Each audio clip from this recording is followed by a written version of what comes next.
Oh, yeah. I just for, you know what, you got to do it, just to see the pussy your son gets. Yeah, he'll have Howard Stern's libido. Oh, you guys are making me nuts. And money. Well, I am telling you, I'm not doing that. Let's go to Billy. Billy, you're on the air. You're going to get married. You're going to have kids. She's got you wrapped around her finger. You're a fig. Wow. You're a fig. You mean because I'm in love with a beautiful woman? It has nothing to do with being in love. That pussy's got you beaten. You are fine. Well, just for that, I'm jabbing a knife in my balls. It beats I would put 2. Artie, help him. No, listen, Artie needs help himself. That's a definite. But listen, long ago you said you would never get married again. Now you're making wedding plans. Long ago you said you weren't having kids. Oh, sorry I brought this up. You're going to have kids unless you're Why am I being yelled at? What have I done to you, Billy? Listen to what you said. You were yelling at everybody else. All right, I changed. Hey, as Richard Pryor. Also, you lean liberal. Are you married, Billy? Yes, I am. Well, what the fuck? You're a fag, too, then. Yes, I am. Right. Card-carrying bag. As Richard... I don't dish out what I don't deserve. You know what I mean? I hear you. All right. Well, you've got a good point. As Richard Pryor said, I don't know why bitches is always complaining. They got half the money and all the pussy. That's right. All right, Billy. Good luck, man. Thank you. You got to calm down there, though. You're going to have a heart attack. Billy, you're killing him. That was officially the New York opinion. By the way, Riley Martin was on last night. I'll give you 3 highlights from his show in case you missed it. Riley Martin, of course, on every week at midnight on Tuesdays. I just want to say, every day I pray for you that Howard Stern and Sirius is going to do the right thing, and they're going to pay you what you deserve. Oh, boy. Well, thank you, Leon. Well, otherwise, my year's contract will be up early next year. And then we'll go back. Now I got a mouthpiece. You know what I mean? I got a lawyer, Guido Ice Pick Sarducci, or something like that. He's going to talk to him. He'll talk to him this time because they won't listen to me. You know, they say, hey, that dumb old Negro, we ain't going to pay him nothing. Well, he's hired a lawyer now, Riley Martin. And I suspect the lawyer will get no further with Sirius than he has. Have you had those meetings where you all say, dumb old Negro? We ain't going to pay him? Oh, of course. Everyone sits around calling him a dumb old Negro. I don't think he's ever discussed, quite frankly. And Riley got word from our listeners, of course. They do such a great job of egging him on that I pissed in a limo. That's all he needed to hear. I don't know if you heard earlier this week, but Howard Stern himself admitted to using a water bottle to piss in, similar to like your piss jug. What? Yeah. What do you think about this hypocrisy here now? What? Well, no. Now, now he's doing it. If he had went ahead and got an official Riley Martin piss jug, then he could have pissed with some type of dignity. You know what I mean? All over his leg. Right, and he would not have splattered all over his leg. You see what I'm talking about? And that's what he should have done in the first place. Because any man that does not have a piss jug at some time or the other has got to be a girly boy. Yeah, the rich guy got on your case for doing it in front of everyone. He's 5 feet from the limo driver doing it in the back. Yeah, but you see, I am now selling official Riley Martin piss jugs out to Tookers. Right. You see what I'm talking about? So yeah, he thought it was a joke. Yeah, but it wasn't no joke, boy. Well, in the first place. In the first place. Yeah, listen, they would have P with some dignity. He is something else. I love him. Yeah. And then somebody asked him about the fact that he couldn't get it up for a while because he had sex with so many alien women.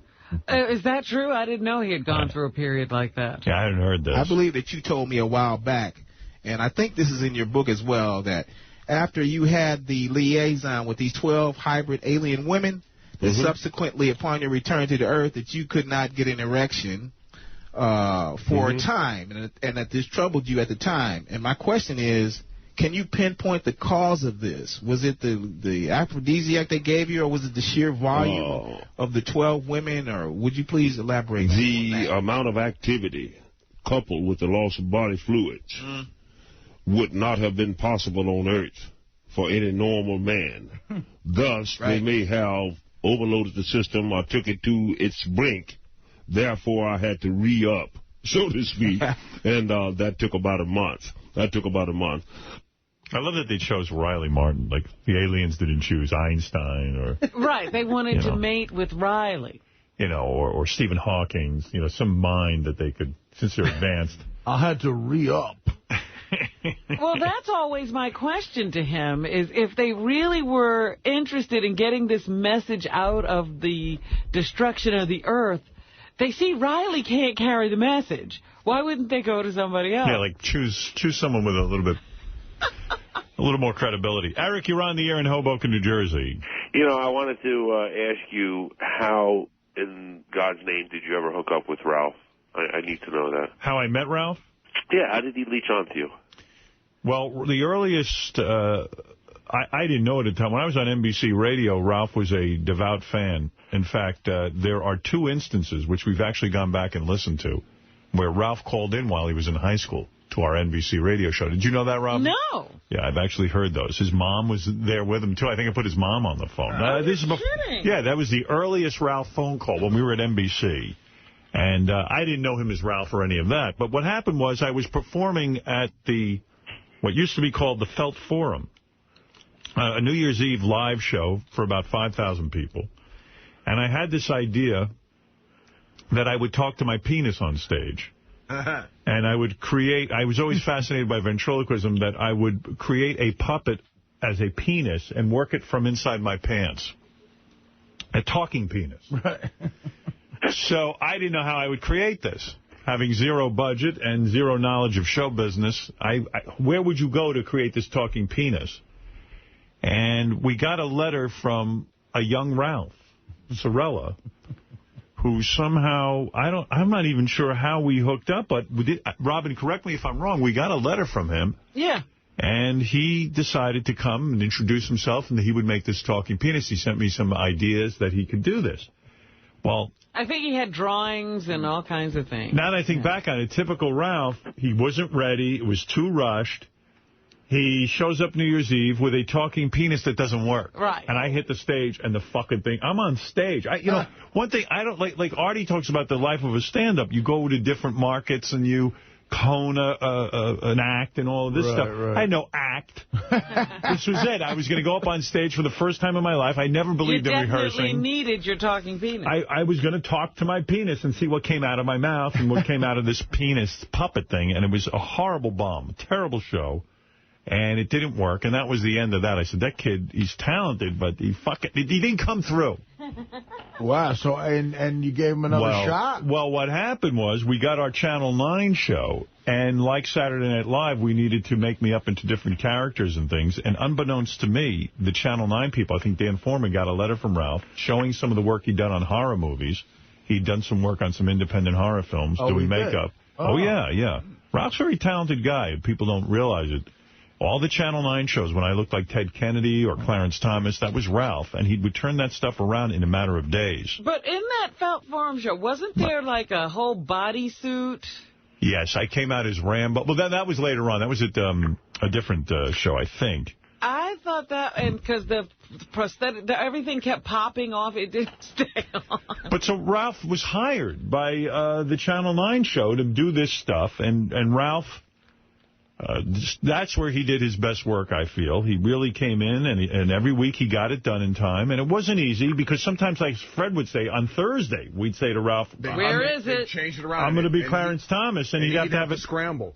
So Ralph made a mold of my head. He knew how to do all of that, and he would paint these prosthetic pieces. Wait a minute, you did, because I had that done, too, when I had to do Mad TV. That's a very professional, dangerous process. Well, he even Ralph did it. Ralph molded your head? Yes. Wow. I was so afraid of Ralph and realizing he probably didn't know what the fuck he was doing. Because you got to go on, did they pour that blue shit on you? Yes. It's very claustrophobic. I wouldn't allow my whole head to be done, just my face. Didn't he have a professional mold guy there, though? He did bring in professional. One time he did it on his own. Really? Yeah. And I allowed him to do this. See, knowing you, I can't believe that. I was crazy back then. Right. I would do he anything. Actually, I think that it wasn't horror movies that Ralph had worked on. Yeah. I think, Ralph, those were his Halloween costumes. Yeah. He claims he worked on some independent... In other words, like if an NYU student wanted to do a horror film or something. Yeah, that's not even an independent movie. It's a student film. Right. I think that mostly what you saw were... Because he loved Halloween. Yeah. And he always did an elaborate costume for himself. Well, to tell you the truth, he did a great job at the Channel 9 show. And then he would come up to me and say, you know, your look is horrible. He was very honest with me. He said to me, this bouffant hairdo and the clothing you're wearing is way off, as it was. And he said, why don't you grow your hair out? I said, you know, you're right, I probably will. And I listened to him, and he started to talk about clothing and this and that, and I found that we had a lot in common in terms of, you know, what we wanted to, you know, what I wanted to project my image as, so... Whatever it was, and that's how he worked his way into my situation, and I was very, very fond of him. That's so funny. Listen, real quick. Why is that funny? Well, because I thought, so that's only about 16, 17 years ago. No, NBC... 91, and NBC was a couple of years before. Well, yeah, when was the Channel 9 show, actually? Oh, he's right. Maybe it's like 15 years ago. Well, when he called in at ABC, it would be well over NBC. 20 years ago. Well, yeah, but he wasn't in my life. He was a fan. Now, Ralph, are you there? Hey, now. Do I have that right? Yeah, pretty much. I mean, I was a fan of yours from the very. I mean, I was, you know, before you even got to NBC, I was listening to NBC, and then you know, I've heard you from the day you got there, and I was a fan. And then you started doing shows at Club Monet. And at that point, that's when I was starting to do all this special effects. I had already been doing some things, and I went to one of these shows, the Club Benet show. Remember I got that picture of that girl sticking the heel up the guy's ass? Yeah. Oh, my God, that was the prom. The prom thing. Yeah, I went to that, and I gave one of your interns like 5 or 6 pictures and a note, and then Gary called me like a couple weeks later and goes, Howard really liked your thing. Wants you to come in. Yeah. Can there ever be a story with Gary in it where that voice is not done? No, and you know what's so funny? Right off the bat, Gary had a problem with me. He called me and goes, you know, you don't know how lucky you are. A lot of people send in a lot of stuff and Howard doesn't respond. And I'm like, yeah, okay. No, that's an insult. What's that? That's an insult. Yeah, I'm like, okay, so... Well, hey, listen. But also, you know, I just to say, I was doing a lot of stuff at that. I mean, you know, I'm not going to get defensive, but I wasn't just doing Halloween costumes. I said you worked on movies. See, but this piques my curiosity now about Ralph. So then you at some point you get to deal with the E! show. So Ralph then moves over to doing your hair because my phone's all crappy. Let me call back. But that's how I remember Ralph in my remembrance. Right, well, he did your hair for the E! show, right? Yeah, but that was after the Channel 9 show. Right. So then, so now he's here every morning with you guys. He does your hair and he hangs around, right? Well, the thing was when we were doing the Channel 9 show, I put wigs on Howard, and then like one day you were trying to fix your hair. I was like, hey, you want me to help you with that? Because I'm not a hair guy. I don't know what Channel 9 show, I would wear this prosthetics and makeup and hair and all. But in the early days of E! would at some point was Ralph your every morning hair guy? Yeah. So he would be up at the studio because those early E! shows, Ralph's always hanging around. So like 3 or 4 clearly years he's doing all this work. Yes. And people could see that. How did he get this reputation of a guy not doing anything? I don't know. Like what? I think the reputation comes from the fact that he's always just worked for me. And now his stylist job really requires him to come to my house for a half hour. But he does do shopping and stuff during the week. But people feel he isn't busy enough. But he's managed to work his life to the point where he doesn't have a job that takes up all his time, and he gets paid. Right. And if I had something to do that takes up all my time, I do that too. I mean, I'm not lazy. The fact is, Ralph, I feel, if he had concentrated in one area, I've always said this to him. I said, with those prosthetics and all the makeup you do, if you had just concentrated on film work and gone to work for a guy like, what is his name, Rick Baker? Rick Baker, the special effects guy. He could have had a very big career doing that kind of stuff, but he never wanted to have a boss. He never wanted to have a 9-to-5 job. He never wanted to have to answer to anyone. No, but you know, I held him back. I won't say derailed, but I started working with you, and I enjoy. I mean, obviously, I was a fan of the show. I enjoyed working on the show. I started working on Channel 9. I'm doing makeup. I'm doing some set stuff, some costume. It gave me a chance to kind of do different things. Yeah, he enjoyed his work. And I just went. I go with the flow. You know, that's where life took me. Eric, that's how I met Ralph. You know, I just want to say, aside from the Barry and the fact that he still rides the path, he almost is a clone of you. His personality, the way he answers questions. Well, I raised him. He had no father. I'm a father figure to him in a sense. Well, at this point, don't people mistake Ralph for you? And sometimes? he loves it. He loves it. He loves. He walks around looking identical to me, and it's ridiculous. People stop and go, I'm telling you, I went bike riding with him. I'm wearing a helmet. I'm all disguised, and he's just riding around. And someone stops us and goes, hey, I know who you are. And I go, uh-oh, here we go. How does he recognize me through the helmet? He goes to Ralph, you're Howard Stern.